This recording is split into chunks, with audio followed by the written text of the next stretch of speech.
시청자 여러분께 문화 인사드립니다. 현월TV 윤목사입니다. 예. 수요 사도신경 해설 시간입니다. 올해 마지막 주 수요일이죠.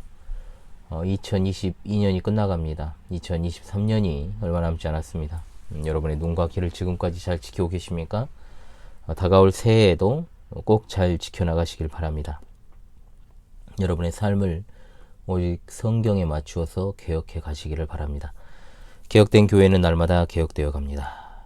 금주는 사도신경 해설 2부 그리스도의 생애와 사역에 관한 제16장 하늘에 오르사라는 고백의 의미를 세세하게 상고하기를 원합니다. 먼저 관련 본문을 좀 읽고 시작하도록 하겠습니다. 먼저는 사도행전 1장 6절로 11절의 말씀이 되겠습니다.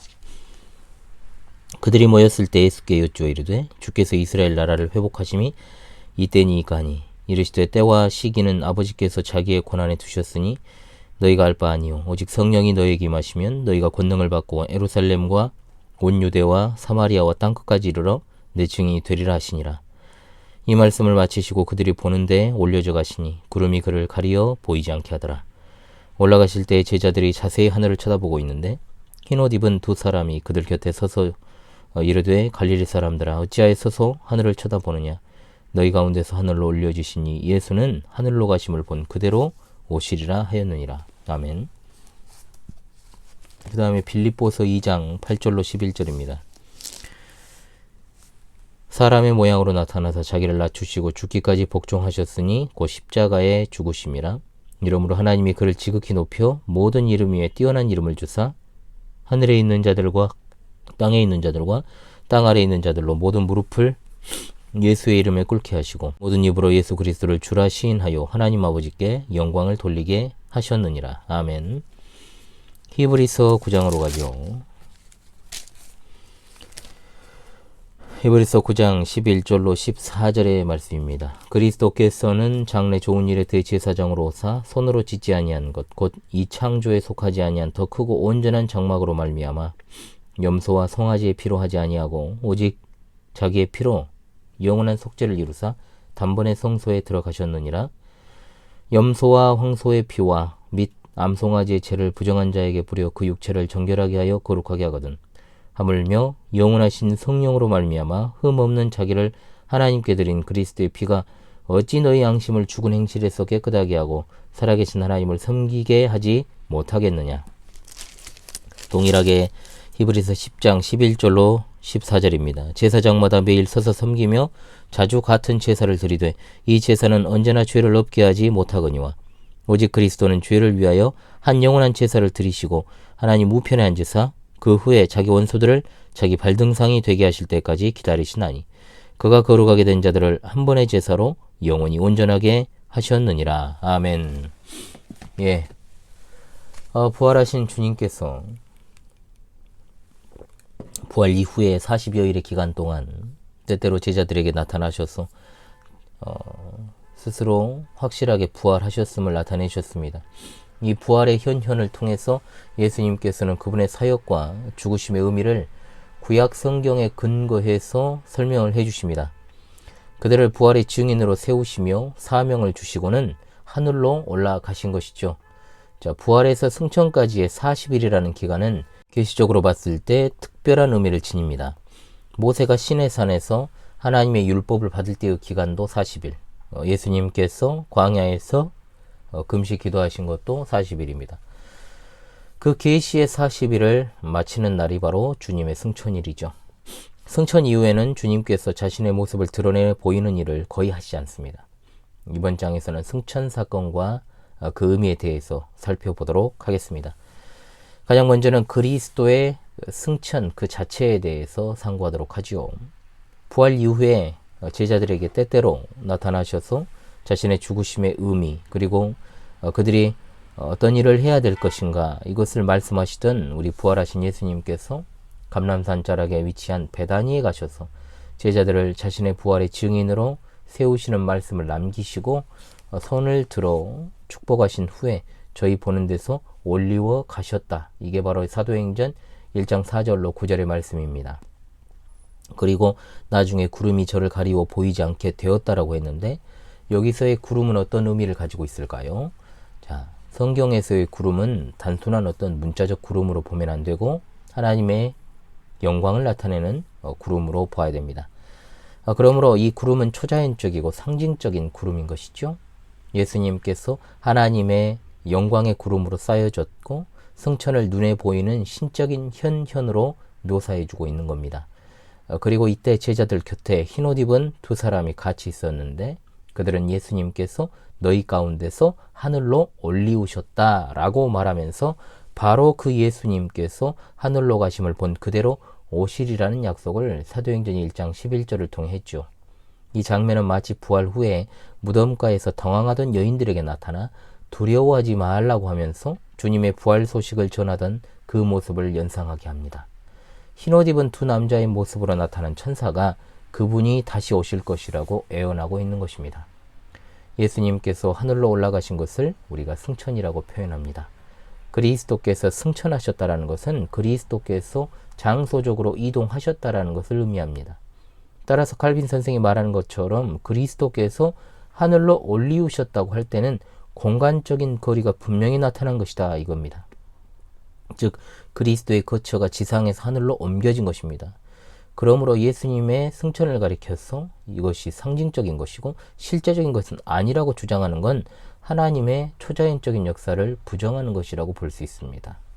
자, 승천을 믿지 못하는 이런 경향성을 대비해서 우리 주님께서는 그분의 산 증인이 되는 제자들 앞에서 이 일을 수행하실 것이죠.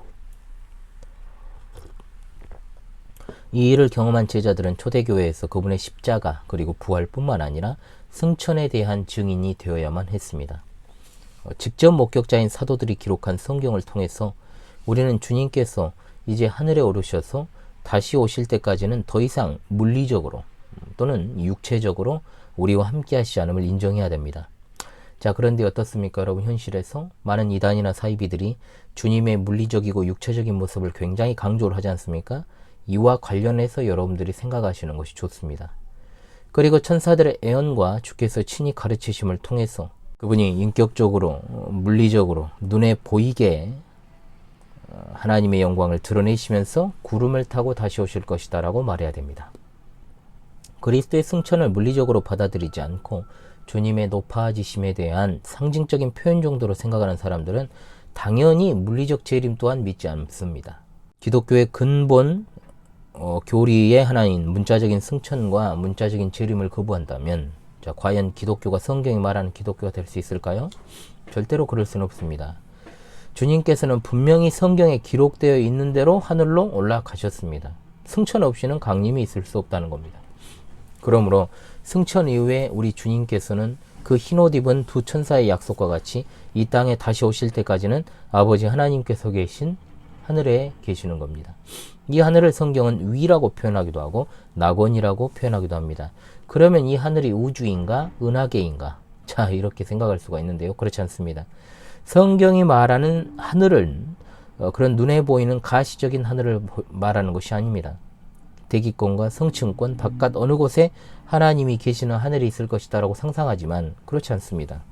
그렇다면 이 하늘은 상징적인 것이고 실제하는 것이 아닌가?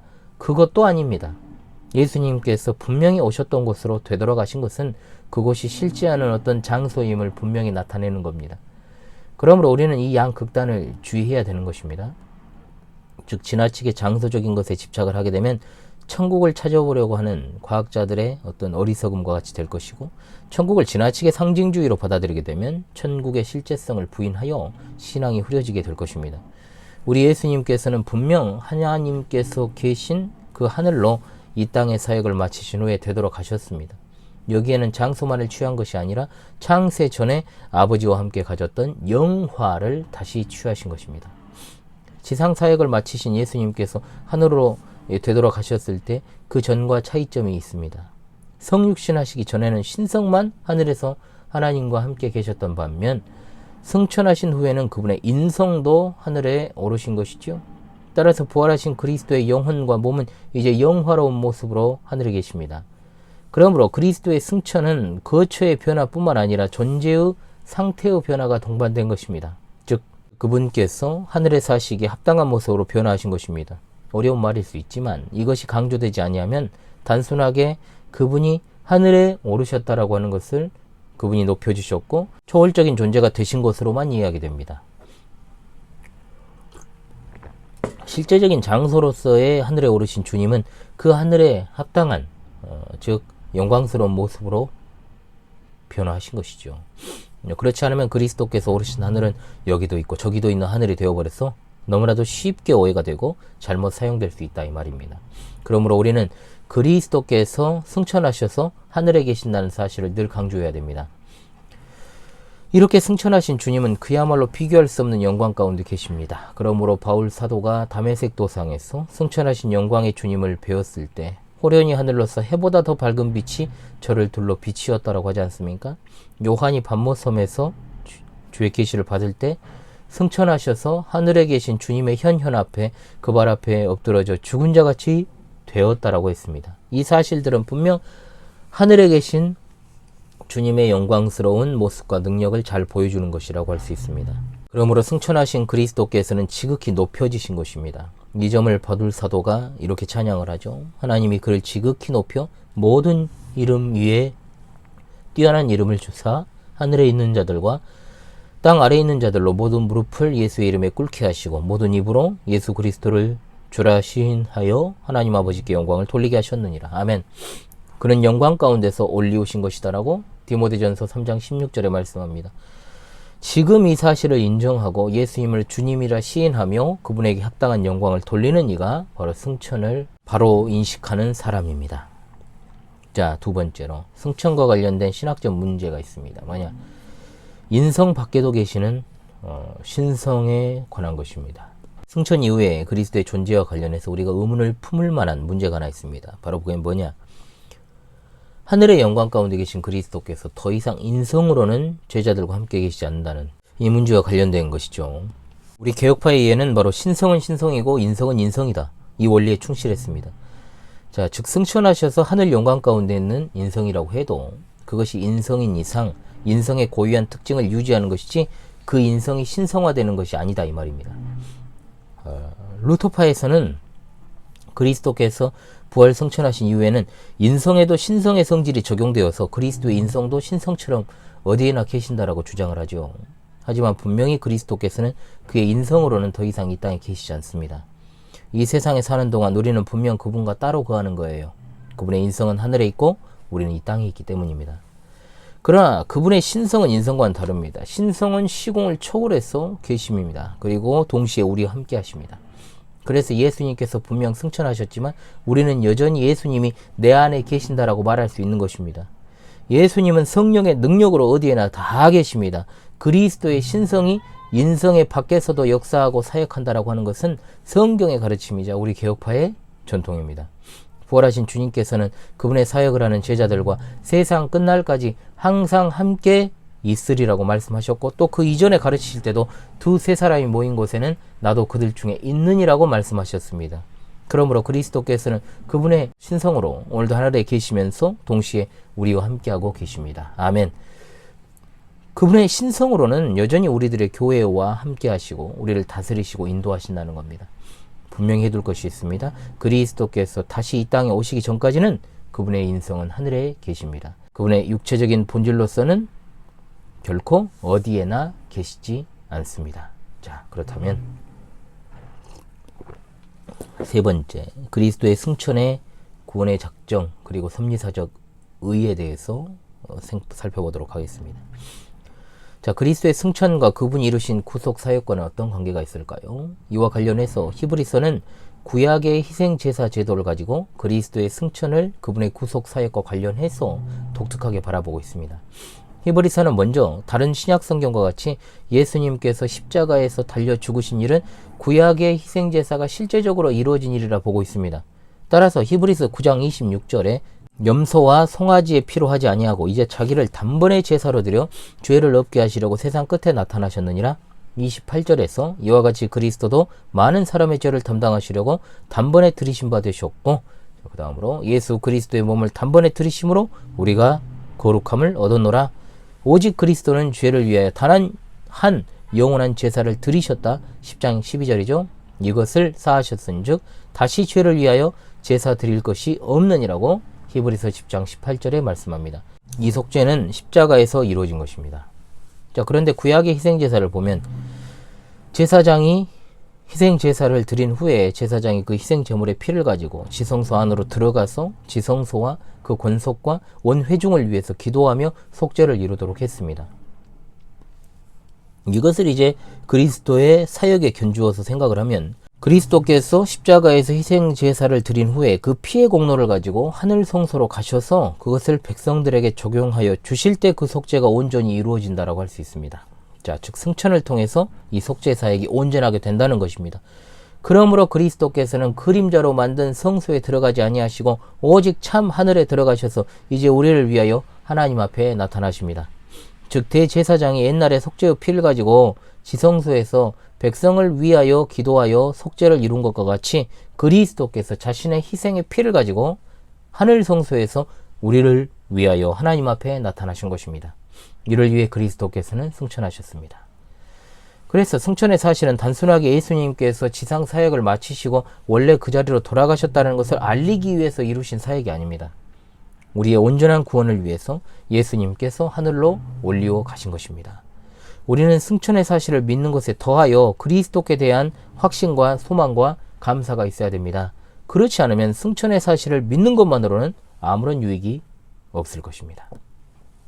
자, 오늘은 하늘의 오르사에 관한 사도신경 신앙고백의 부분을 토대로 해서 승천에 관한 고백을 통해 그 의미와 우리가 받을 유익에 대해서 상고를 했습니다. 다음 시간에도 여러분 계속해서 이제 해가 바뀌죠. 사도신경 해설을 통해서 유익을 받으시기 바랍니다. 바깥은 지금 계속해서 제설 작업하느라고 중장비가 또 온 것 같은데요. 여러 가지로 지금 복잡합니다. 그러나 이제 날이 좀 풀려가지고 이제 눈이 다 녹을 것 같습니다. 빨리 녹아야지 이제 별 탈이 없을 것 같은데요. 자, 이번 시간도 여러분 수고하셨습니다. 새해에도요, 여러분 변함없이 성삼위일체 하나님께서 여러분과 함께 하시기를 원하고요. 가장 신앙의 기본에 충실한 우리 성도님들 다 되시기를 주님의 이름으로 간절히 소망합니다. 여러분 이번 시간도 수고하셨습니다. 새해에 뵙도록 하겠습니다. 감사합니다.